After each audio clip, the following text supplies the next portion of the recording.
بعد فاعوذ باللہ من الشیطان الرجیم بسم اللہ الرحمن الرحیم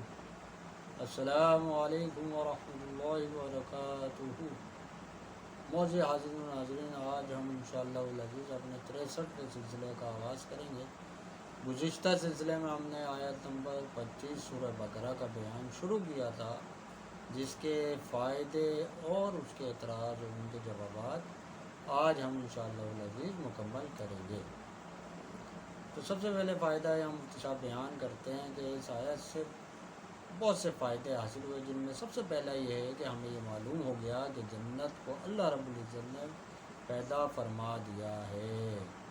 کیونکہ حضرت آدم علیہ السلام کو خلقت میں سب سے پہلے پیدا کر کے اللہ رب العزت نے جنت میں ہی رکھا۔ حضور علیہ السلام کو معراج میں وہاں کی سیر کرائی گئی، اور یہ کہ تمام جنتیوں کے لیے نامزد ہو چکی ہے، اور اس کا تعلق صرف مومنین کے ہی ساتھ ہے۔ دوسرے کہ جنت اور جنت والوں کے لیے فنا نہیں، مطلب وہاں کوئی چیز کبھی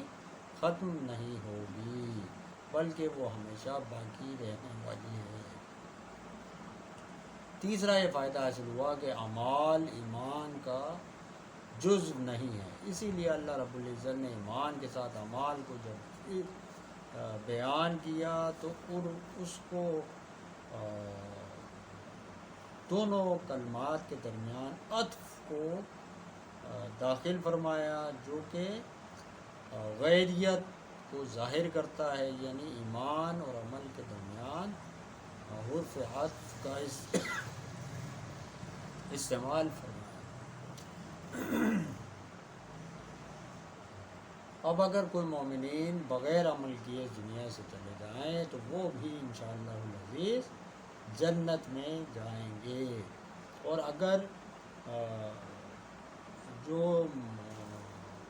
اگر کوئی شخص یہ کہے کہ ایمان اعمال کے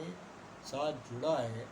اور بغیر عمل کے وہ جنت نہیں جائے گا، تو اگر کسی شخص نے ایمان کے بعد عمل کا اسے موقع ہی نہ ملا اور وہ دنیا سے رخصت ہو گیا، تو پھر اس کے بارے میں ان کے پاس کیا جواب؟ تو اس آیت سے ہمیں یہ معلوم ہوتا ہے کہ ایمان اور عمل الگ الگ دونوں صورتیں ہیں۔ چوتھا فائدہ یہ حاصل ہوا کہ اللہ رب العزت نے جو بیویوں کے بارے میں خصوصیت ظاہر کی وہ ہے پاک، ان کی پاکی ہو، یعنی مطہر اور پاک، ان کی یعنی ارشاد فرما کے یہ بیان کیا گیا کہ دنیا میں بھی بیویوں کے ساتھ جو تعلق رکھنا ہے وہ ان کی پاکی کے زمانے میں ہی رکھنا ہے۔ پانچواں یہ کہ جس طرح دنیا میں انسان ناپاک حالت میں مسجد میں یا حرم میں داخل نہیں ہو سکتا، اسی طرح جنت میں بھی ناپاک لوگ یا گندے کردار والے لوگ جنت میں داخل نہیں ہوں گے، کیونکہ وہ پاک لوگوں کی جگہ ہے۔ چھٹا فائدہ یہ حاصل ہوا کہ نیک اور پاک بیویاں یا صالحات بیویاں اللہ رب العزت کی بڑی رحمت ہے، یا اللہ رب العزت کی بڑی نعمت ہیں، اور ان کی صحبت سے انسان کا گھر، اس کا ماحول وہ اچھا ہو جاتا ہے۔ کہ جس طرح حضور علیہ السلام کی صحبت میں صحابہ کرام صحابی بن گئے اور پوری امت میں ان کا رتبہ سب سے افضل ہو گیا، اسی طرح اچھوں کی صحبت میں انسان اچھا ہی مرتبہ اور درجہ حاصل کر لیتا ہے۔ آگے آپ اس کی تفسیر صوفیانہ بیان کرتے ہیں کہ جن لوگوں نے اپنے دلوں میں ایمان حقیقی اور ایمان مقبول کا بیج بویا تو اللہ رب العزت نے ان کے لیے ایسے گھنے باغ لگا دیے جو مرنے کے بعد جس میں توکل، یقین، زہد، تقوی، ہدایت، قناعت، مجاہدہ، پاک دامنی، حیا، کرم، سخاوت، شجاعت، وفا، رغبت، خوف، امید، صفائی قلب، علم، حلم، مغفرت، عزت، رفعت، رحمت اور ہمت کے گھنے درخت لگا دیے، اور جن کے نیچے اللہ کی رحمت کی نہریں جاری ہیں، جو کہ عنایت، اس کے فضل اور توفیق کی نہریں ہیں۔ جب کبھی وہ ان درختوں سے مشاہدہ، کشف، اپنی تجلی، اپنے نور کے پھل ظاہر کرتا ہے تو یہ لوگ ان میں سے کھاتے ہیں، مگر ہر دفعہ اس کشف، اس نور کی، اس تجلی کی جو لذت ہوتی ہے وہ انہیں پہلے سے الگ محسوس ہوتی ہے اور وہ اس میں فرق محسوس کرتے ہیں۔ تو اس راہ میں چلنے والے لوگ مشکل سے یہ فرق محسوس کرتے ہیں۔ تو جیسے قرآن پاک میں نازل ہوا کہ موسیٰ علیہ السلام نے جب سفر کے دوران دور آگ جلتے ہوئے دیکھی تو وہ سمجھے، روشنی دیکھی تو وہ سمجھے کہ کوئی آگ روشن ہے، اور انہوں نے کہا انی انست نارا۔ تو مطلب مگر جب سالک واصل ہو جاتا ہے تو ہر نالے میں علیحدہ ذوق پاتا ہے، یعنی جب انسان اپنے آپ کو اللہ رب العزت کے سپرد کر دیتا ہے، اپنا حال، اپنا کال، اپنا ظاہر، اپنا باطن، تو پھر اس کو اللہ رب العزت ہر وقت ایک نئی کیفیت اور ایک نیا ذوق عطا فرماتا ہے۔ اور ان حضرات کی ایسی اللہ رب العزت ایک طرح سے ان کو جزا عطا فرمائے گا کہ جس کا کوئی نعم البدل نہ ہوگا۔ تو یہاں صوفیہ فرماتے ہیں کہ نبی یا اللہ کے مقرب بندے ایسی عبادت کرتے ہیں کہ جن کا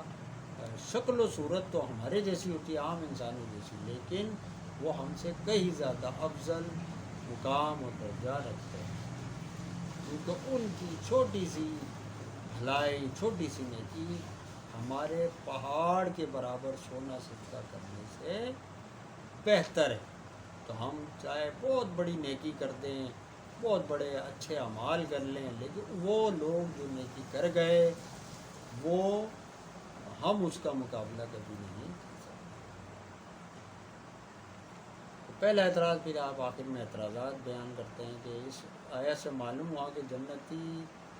لوگ جنت میں جو پھل کھائیں گے اور یہ کہیں گے کہ یہ تو وہی ہے جو ہم نے پہلے کھایا تھا، اس سے کیا مراد ہے؟ یعنی یا تو یہ پھل انہوں نے دنیا میں کھایا یا جنت میں ہی کھایا۔ تو اگر دنیا کا پھل انہیں جنت میں دیا گیا تو یہ قرآن کی آیت کے خلاف ہے، کیونکہ اللہ قرآن پاک میں فرماتا ہے فَلَا تَعْلَمُ نَفْسٌ مَا أُخْفِيَ لَهُم مِّن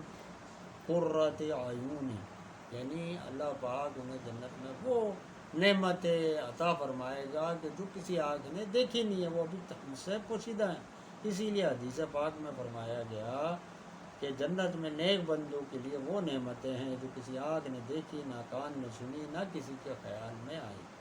تو اب جو جنتی اگر وہ وہاں کے پھل یا وہ جو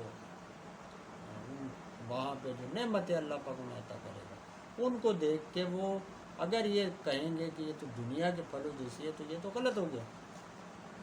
کیونکہ وہ آگے فرما رہے ہیں وَأُتُوبُ بِهِ مُتَشَابِهًا، تو ان آیات میں مطابقت کیوں کر ہو سکتی ہے؟ نیز بعض جنتی فقیر مسکین ہوں گے، ان میں تو دنیا میں بہت سی نعمتیں میسر ہی نہیں آئیں، یا بہت سے پھل ہر علاقے میں تو وہ ہوتے ہی نہیں، تو انہوں نے تو وہ دیکھے ہی نہیں ہوں گے، تو پھر ان کا یہ کہنا کیسا ہے؟ یا پھر اگر وہ جنت کے ہی پھل کھا کے اور دوبارہ جب کھائیں گے تو یہ کہیں گے، تو جب وہ پہلی دفعہ وہ پھل کھائیں گے تو اس وقت وہ کیا کہیں گے؟ مطلب یہاں پہ رزقنا من قبل کہ وہ تو جب کھائیں گے جب یہی کہیں گے کہ اس کا مزہ پہلے سے الگ ہے۔ تو مفتی صاحب فرماتے ہیں کہ یہ اعتراض انتہائی قوی ہے، اور بہت سے علماء نے اس کے مختلف جواب دیے۔ پہلا یہ جواب دیا کہ یہ رزقنا من قبل میں دونوں قسم کے پھلوں کو شامل ہے، یعنی جنت کے پھلوں کو دیکھ کر دنیا کے پھل یاد کریں گے، یا جنت کا ہی پھل کھا کے دوبارہ جنت کے پھل کو یاد کریں گے۔ اور اللہ رب العزت انہیں اس کا ہمیشہ ایک نیا لطف، نیا مزہ اور ذائقہ عطا فرما دے گا۔ یا پھر یہ کہ حاضل الذی کے اندر لفظ جزا پوشیدہ ہے، یعنی جنتی ہر پھل کو دیکھ کر یہ کہیں گے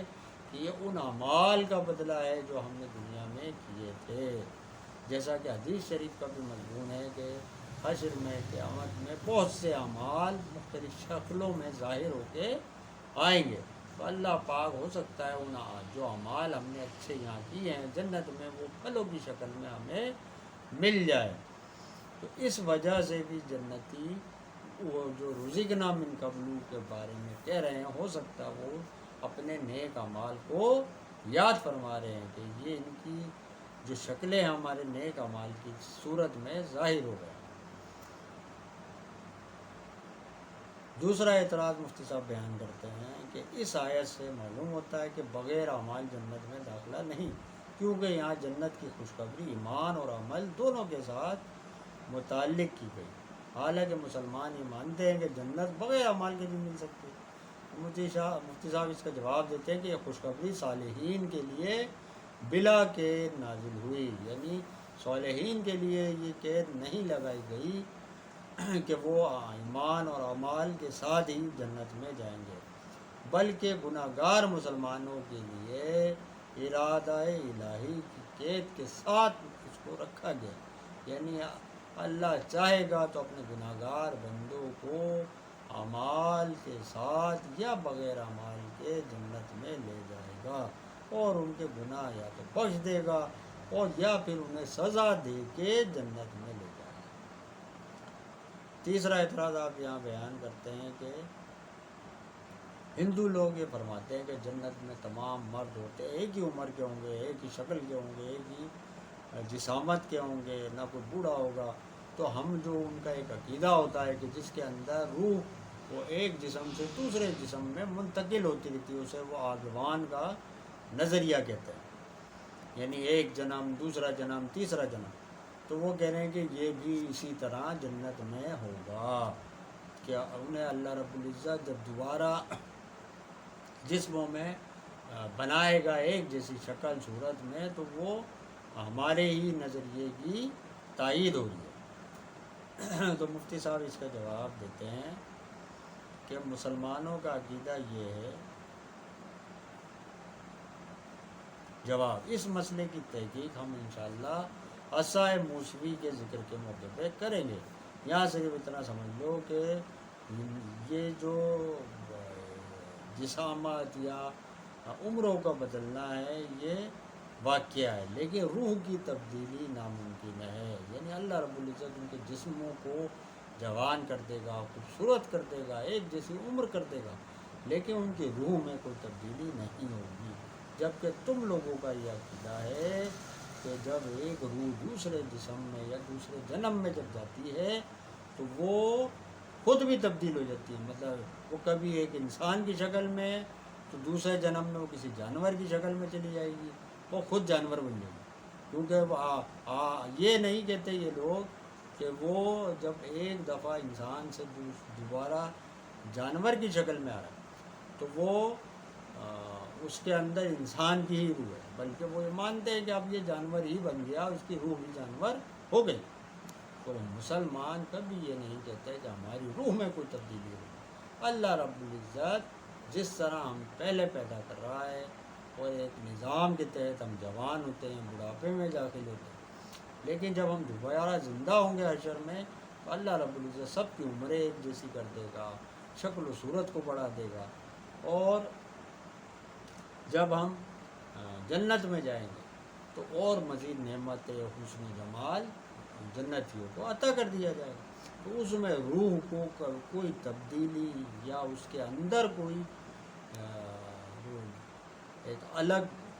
احساس کچھ بھی نہیں کیا جائے گا، وہ سب کچھ ویسا ہی ہوگا جیسا کہ اس کے ساتھ پہلے معاملہ تھا۔ چوتھا اعتراض یہاں پہ بیان کرتے ہیں کہ جو بھی ایماندار ہو کر نیک اعمال کرے وہ جنت کا مستحق ہے، تو شیطان نے بھی مومن لے کر بہت سے نیک کام کیے، تو چاہیے کہ وہ بھی جنتی ہو۔ تو مفتی صاحب بیان کرتے ہیں کہ یہاں ایمان کی شرط رکھ دی گئی۔ اور ایمان سے مراد حقیقی ایمان ہے کہ جس میں اللہ رب العزت کو ماننا، اس کے احکامات کو ماننا اور اس کے تمام احکامات پہ سر نگو کر دینا ہی حقیقی ایمان ہے۔ جبکہ شیطان نے اللہ کے احکام سے روگردانی کری اور اب وہ راندہ درگاہ ہو گیا اور اب وہ کفر میں داخل ہو گیا۔ اس نے جو بھی نیک اعمال کیے تھے وہ سب اس کے منہ پہ مار دیے گئے۔ تو اصل حقیقی ایمان یہ ہے کہ آپ کا خاتمہ کس میں ہو۔ تو شیطان کا خاتمہ تو کفر پہ ہوگا، تو اگر کسی انسان کا بھی خاتمہ کفر پہ ہوگا تو وہ ایمان کی شرط سے باہر نکل گیا، اب وہ جنت میں نہیں جائے گا، یا اس کو اس کی جزا نہیں دی جائے گی بلکہ اسے اس کی سزا دی جائے گی۔ تو اسی طرح یہاں شیطان کے لیے اللہ پاک نے فرمایا وَكَانَ مِنَ الْكَافِرِينَ، یعنی وہ تو ایمان والوں میں ہے ہی نہیں، پر اللہ رب العزت جانتا تھا کہ وہ ہے ہی کافروں میں سے۔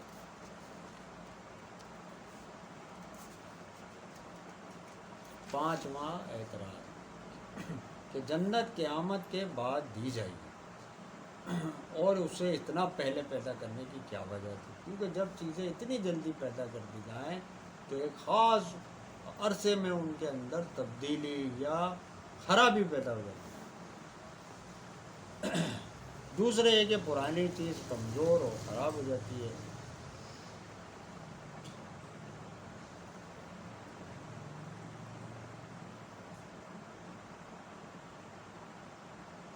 تو آپ اس کا جواب عطا کرتے ہیں کہ پرانی چیز کمزور اور خراب ہو جاتی ہے۔ پہلے سوال کا جواب یہ ہے کہ قیامت سے پہلے بھی جنت میں یعنی جنت کو اتنا پہلے پیدا کرنے کی کیا وجہ ہے؟ اور دوسرا یہ کہ اس کو جب پیدا کر دیا اللہ رب العزت نے تو اب وہ اس کے اندر تو مزید وقت کے ساتھ کچھ نہ کچھ خرابیاں پیدا ہی ہو گئی ہوں گی۔ تو آپ اس کا پہلا جواب دیتے ہیں کہ اس کو پہلے قائم کرنے کی حکمت یہ تھی کہ اس میں اللہ رب العزت نے آدم علیہ السلام کو رکھا، پھر وہاں مختلف انبیاء السلام کو ان کی سیر کرائی گئی۔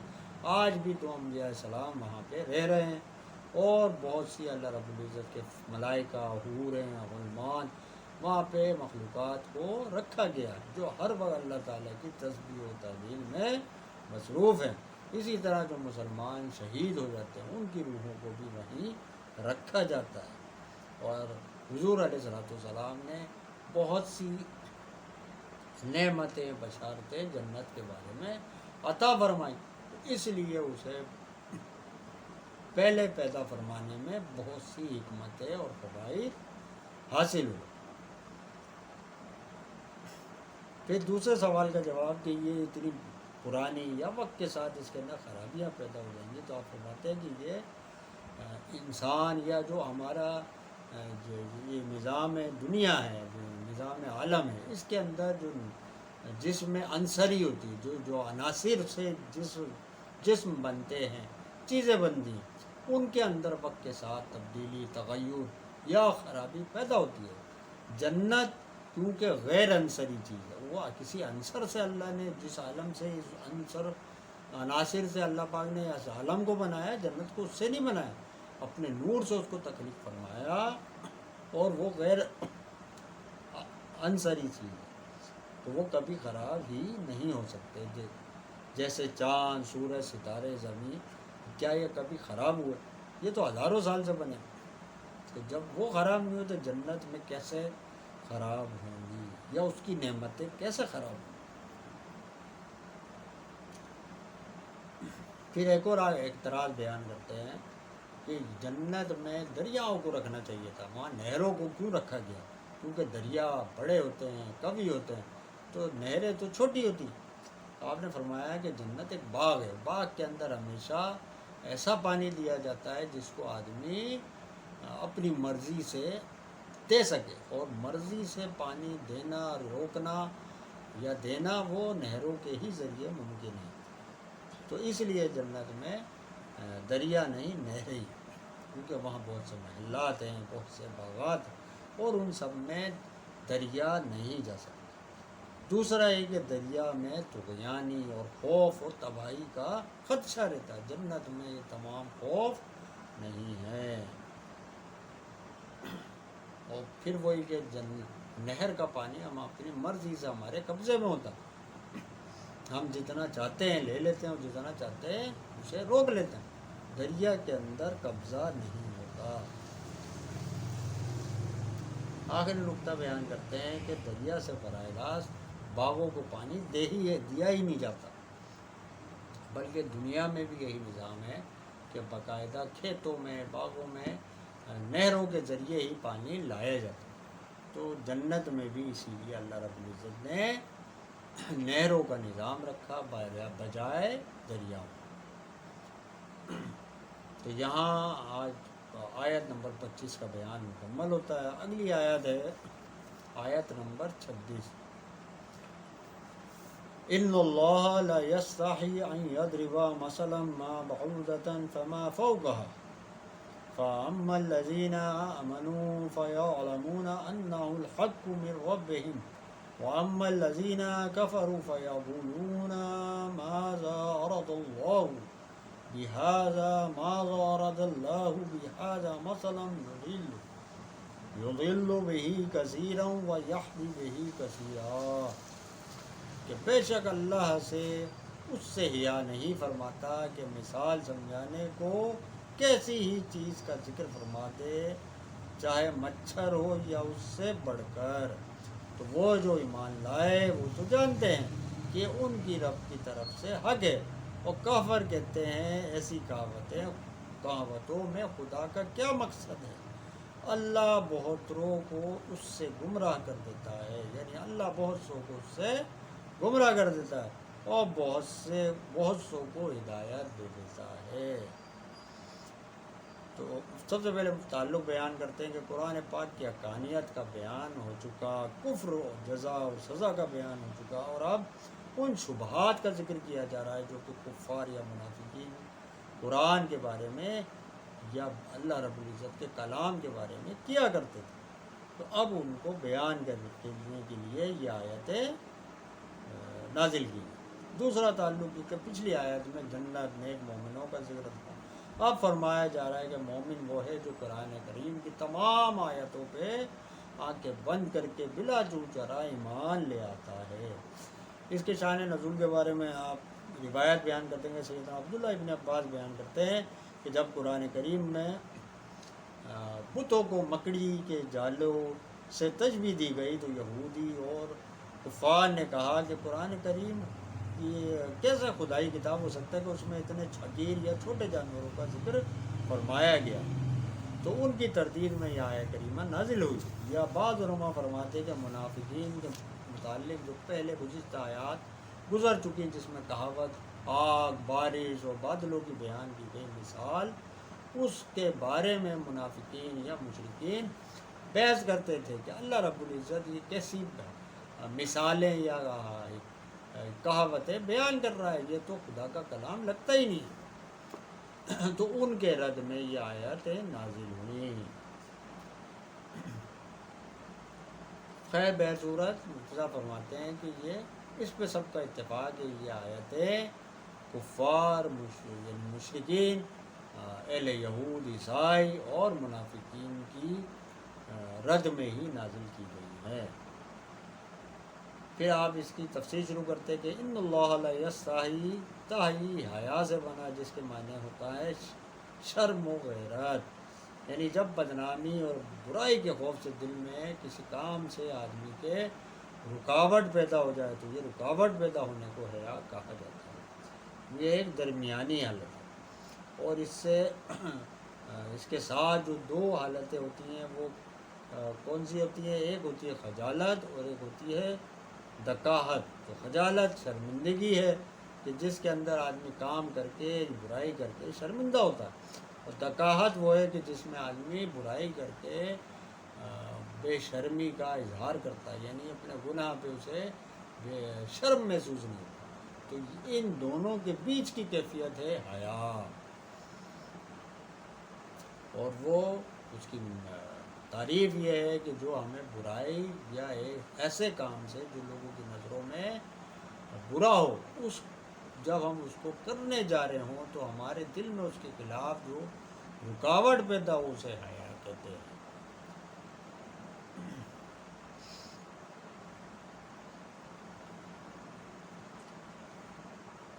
تو آپ فرماتے ہیں کہ اللہ رب العزت کے لیے حیا، غضب، رحمت کے معنی جو قرآن میں یہ الفاظ استعمال ہوتے ہیں تو اللہ تعالیٰ کی ذات ان سب سے پاک ہے، لیکن وہاں ان کے معنی الگ کیے جائیں گے. یعنی جب اگر اللہ کے لیے حیا کا لفظ استعمال ہوگا تو اس کا معنی یہ ہوں گے کہ کام چھوڑ دینا، یعنی جو چیز لوگ چاہتے ہیں یا اللہ رب العزت بتانے کے لیے کہے گا کہ میں کام نہیں کروں یا کر دوں، تو چھوڑ دینے کے معنوں میں حیا کا لفظ استعمال کرتا ہے. اگر کہیں غضب کا لفظ استعمال ہوگا تو اس کا مطلب بدلہ لینا ہوگا، اور رحمت کا معنی نفع پہنچانا.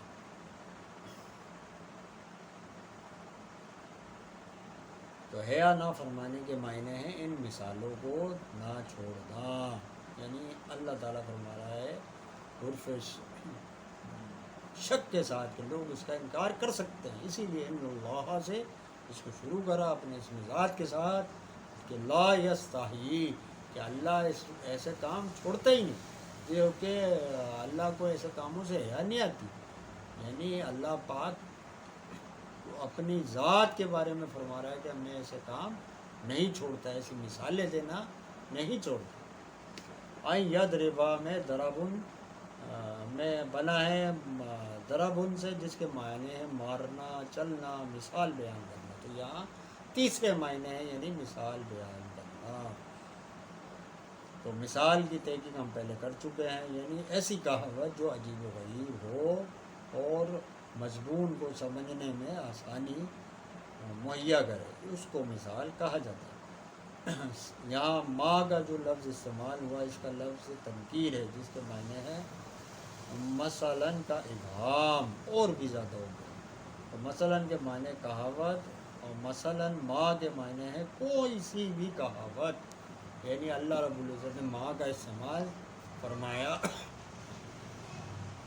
تو اب اللہ پاک یہاں اس کو عرف تنکیر کے ساتھ بیان فرما رہا ہے کہ آئیں ید ربا مثلا ما بعودتا، یعنی چاہے چھوٹی سے چھوٹی مثال ہی کیوں نہ ہو. بعودتاً بعض سے نکلا جس کے معنی ہوتے ہیں چھوٹا ٹکڑا. تو اسی لیے بعض اس چیز کو کہتے ہیں جو اس کی کل کا ایک چھوٹا ٹکڑا ہوتا ہے، اور یہ بہت چھوٹا اور حقیر ہوتا ہے. اسی لحاظ سے مچھر کو بھی بعودا کہا جاتا ہے، کیونکہ یہ بہت چھوٹا ہوتا ہے اور مکھی سے ہی بھی چھوٹا ہے. آگے فرمایا فما فوقہا، یعنی اس کے معنی ہیں مچھر سے بھی اوپر کی چیز. یعنی یا تو یہ معنی ہے کہ مچھر کے علاوہ جو دوسری حقیر چیزیں ہیں جیسے مکھی ہے، مکڑی ہے، یا پھر یہ فرمایا جا رہا ہے کہ مچھر سے بھی چھوٹے اگر کوئی حقیر کیڑے ہیں تو وہ یہاں بیان کیے جا رہے ہیں. یعنی آیت کے معنی یہ ہوں گے کہ حق تعالیٰ مچھر اور اس سے بڑی چیزیں مکھی، مکڑی وغیرہ کی کہاوت سے شرم نہیں کرتا. یا پھر یہ معنی ہوں گے کہ مچھر سے بھی بڑھ کر کوئی چھوٹا کیڑا ہو تو اللہ پاک اس کی مثال بیان کرنے سے حیا نہیں فرماتا. یہاں آپ مچھر کے بارے میں چند نکات بیان کرتے ہیں کہ اس کی عجیب خاصیت ہے کہ دنیا میں تمام جانور یا جاندار جب غذا حاصل کرتے ہیں تو ان کی زندگی بڑھتی ہے، لیکن مچھر ایسا جانور یا جاندار ہے کہ جب اس کو غذا ملتی ہے تو اللہ پاک اس کی عمر ختم کر دیتا ہے، یہ مر جاتا ہے. تو اس کی موت کی وجہ اس کی غذا ہے، اور جب تک یہ بھوکا رہتا ہے یہ زندہ رہتا ہے. جب اس کو خوراک یا غذا مل جاتی ہے یہ فوراً مر جاتا ہے. تو آپ فرماتے ہیں کہ اس کی مثال دنیا دار لوگوں کی طرح، مالدار لوگوں کی طرح ہے کہ مصیبت میں تو اللہ کو یاد کرتے ہیں، اور جب خوشی، عیش، عشرت کا زمانہ ہوتا ہے تو اللہ رب العزت کو بھول جاتے ہیں. پھر آپ یہاں بیان کرتے ہیں کہ اس کے بارے میں بیان، یعنی مچھر کا ذکر اس لیے کیا کہ چھوٹی چیزیں اللہ تعالیٰ کی قدرت کو بڑی چیزوں سے زیادہ ظاہر کرتی ہیں. مطلب آدمی چھوٹی چیزوں کے بارے میں زیادہ حیران ہوتا ہے اور اس کو بڑا اس میں عجیب محسوس ہوتا ہے۔ اس لیے اللہ رب العزت نے چھوٹی چیزوں کا بیان یہاں فرمایا، کیونکہ چھوٹی چیزوں میں وہی عذاب، وہی کام، وہی سب کچھ اللہ رب العزت رکھتا ہے جو ایک بڑے سے جانور یا بڑے سے جسم میں ہوتی ہے۔ تو یہ آدمی یا انسان کے لیے لمحہ فکریہ ہوتا ہے اور وہ حیران ہوتا ہے۔ تو اس لیے لوگ اس سے عبرت حاصل کرتے ہیں، اس سے نصیحت حاصل کرتے ہیں۔ اس لیے اللہ رب العزت چھوٹے سے چھوٹے حقیر سے جانور کا بھی ذکر فرماتے ہیں۔ تیسرے ہے کہ مچھر بڑے سے بڑے جانور کو بھی مار ڈالتا ہے، چاہے ہاتھی ہو، شیر ہو، لیکن یہ بڑے سے بڑے جانور اس مچھر کو نہیں مار سکتے۔ پھر آپ ایک اور نقطہ بیان کرتے ہیں کہ دنیا میں سب سے بہادر اگر کوئی جانور ہے وہ ہے ہی مچھر، جبکہ ہم یہ کہتے ہیں کہ خطرناک بہادر جانور یا خطرناک جانور شیر، چیتے یا ہاتھی ہیں جو کہ جنگلوں میں۔ مفتی صاحب فرماتے ہیں کہ اگر وہ اتنے بہادر یا خطرناک ہوتے تو آج وہ دنیا کے تمام انسانوں کو کھا جاتے، کیونکہ وہ تو جنگلوں میں، وہ انسانوں کے پیچھے تو آتے ہی نہیں۔ جبکہ یہ ایک ایسا جانور ہے کہ جو کہ انسانوں کے گھروں میں گھس کے ان کو کاٹتا ہے، حتیٰ کہ وہ پہلے ان کو اطلاع بھی دیتا اپنی آواز سے کہ میں آ گیا ہوں، بغیر آواز کے یا خاموشی سے کاٹ کے نہیں چلا جاتا۔ تو یہ انتہائی بہادر اور نڈر جانور۔ تو اگر اس کی جیسی بہادری یا جو اس کا نڈر ہونا ہے یہ خصوصیات شیر یا دوسرے جانوروں کو مل جائے وہ تو دنیا کے سارے انسانوں کو ختم کر دے۔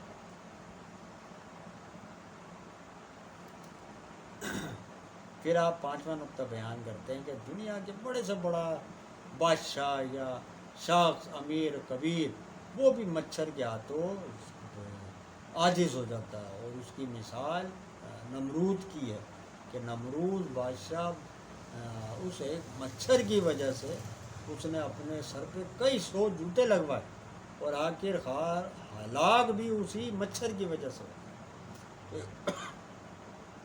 چھوٹے سے مچھر نے اس کو ایک تو ذلیل بھی کروایا اور پھر ہلاک بھی کروایا۔ چھٹے ہے کہ بڑی چیزوں کے راز معلوم کرنا آسان ہوتا ہے لیکن چھوٹی چیزوں کے مشکل، اسی لیے یہاں مچھر کا ذکر کرنا ہے۔ آگے ہے فَأَمَّا الَّذِينَ آمَنُوا میں اما میں شرط کے معنی ہے، یعنی اس کے جواب میں فا آتی ہے اور اس سے کلام کی تاکید ہوتی ہے، تو دوسرا جملہ زائد ہے۔ فَأَمَّا الَّذِينَ آمَنُوا کے اندر فا جو ہے وہ شرط یا لازمی کے لیے آتی ہے۔ آمنو سے زیادہ لوگ مراد ہیں کہ جو اس وقت ایمان لا چکے یا وہ جو علم الہی میں مومن ہیں مگر ابھی کفر پہ ہیں اور بعد میں اسلام لے آئیں گے یا ان قریب ایمان لے آئیں گے۔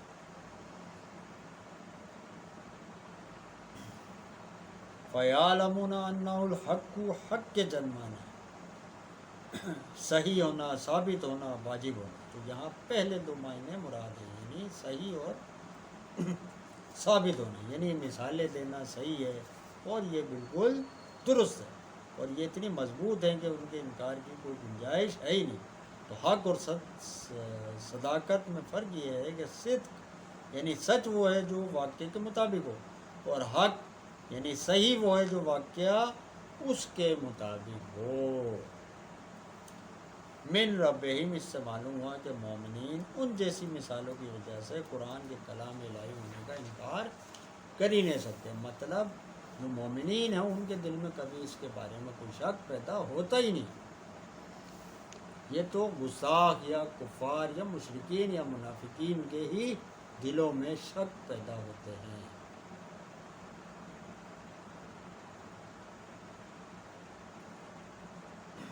یہاں مومنین کی مثال کفار کے ساتھ اس لیے دی گئی کہ چھوٹی چیز کی مثال بڑی کے ساتھ ہی دی جا سکتی ہے، چونکہ مومن افضل ہے اور کافر ادنا اور ذلیل۔ تو یہاں مومنوں کی صفات کا ذکر پہلے ہوا، کفار کے کا ذکر آگے کیا جائے گا. تو آگے بیان ہوا یضل بہ کثیرا و یہدی بہ کثیرا، کہ وہ لوگ جو کہ گمراہ بھی ہوتے ہیں اسی کے ذریعے، اور بعد میں فرمایا وَيَهْدِي بِهِ كَثِيرًا، اور بہت سے لوگ ہدایت بھی پاتے ہیں اس کے ذریعے. تو یہاں مفتی صاحب فرماتے ہیں ترتیب کی تبدیلی، یعنی پہلے اللہ پاک نے گمراہی کو بیان کیا پھر ہدایت کو بیان کیا. اس کی حکمت یہ ہے کہ ہر چیز اپنی اصلی حالت میں، ہدایت محض عارضی اور اصل گمراہی ہے، اور اسی طرح ظلمت حقیقت ہے اور نور عارضی ہے. اسی طرح موت حقیقت ہے اور زندگی عارضی ہے. اسی لیے قرآن پاک میں اللہ پاک نے فرمایا وَالظُّلُمَاتِ وَالنُّورِ، یعنی ظلمات کو پہلے بیان کیا، نور کو بعد میں بیان کیا ہے. اور پھر اسی طرح خلق الموت والحیات، یعنی موت کو پہلے بیان فرمایا اور زندگی کو بعد میں بیان فرمایا. اسی طرح یہاں پہ اللہ پاک نے یضل بہ کثیرا، یعنی گمراہی کو پہلے بیان کر فرمایا، پھر وَیَہْدِی بہ کثیرا، ہدایت کو بعد میں بیان فرمایا. نیز دنیا میں گمراہ لوگ زیادہ ہیں، ہدایت پہ کم ہی لوگ ہوتے ہیں، اس لیے بھی اس کا ذکر پہلے ہوا. وَأَمَّا الَّذِينَ كَفَرُوا، یعنی صحیح ہے کہ کفروا میں تمام مشرکین، یہود، عیسائی اور منافقین شامل ہو گئے، کیونکہ یہ سب ہی لوگ شک کرا کرتے تھے. تو پھر آگے فرمایا فَيَقُولُونَ، یہ اعتراض تھا کیونکہ وہ اعتراض کیا کرتے تھے قرآن پہ. فَيَقُولُونَ اراد اللہ بہذا مسئلہ، یعنی حاضہ حقارت کے لیے، یعنی ان جیسی حقیر مثالوں سے خدا نے کیا ارادہ کیا. یضل بہ کفار کے سوال کا جواب ہے، کیونکہ وہ کہتے تھے کہ اللہ ان حقیر مثالوں سے کیا چاہتا ہے. تو جواب دیا گیا کہ یہ مثالیں کفر و ایمان کی کسوٹی ہیں، کہ جو ان مثالوں کو مان لے گا تو وہ ہدایت پالے گا، اور جو نہیں مانے گا وہ گمراہوں میں شامل ہو جائے گا. تو یہ اعتراض مسلمانوں نے کیا ہی نہیں، یہ کیا ہی کفار نے، اسی لیے پکڑے بھی گئے تو کفار یا منافقین. تو کثیرہ میں کثرت یعنی بہت کو بیان کیا جا رہا ہے، یعنی بہت سے لوگ اس کے ذریعے گمراہ ہو جائیں گے اور بہت سے لوگ ہدایت پا جائیں گے.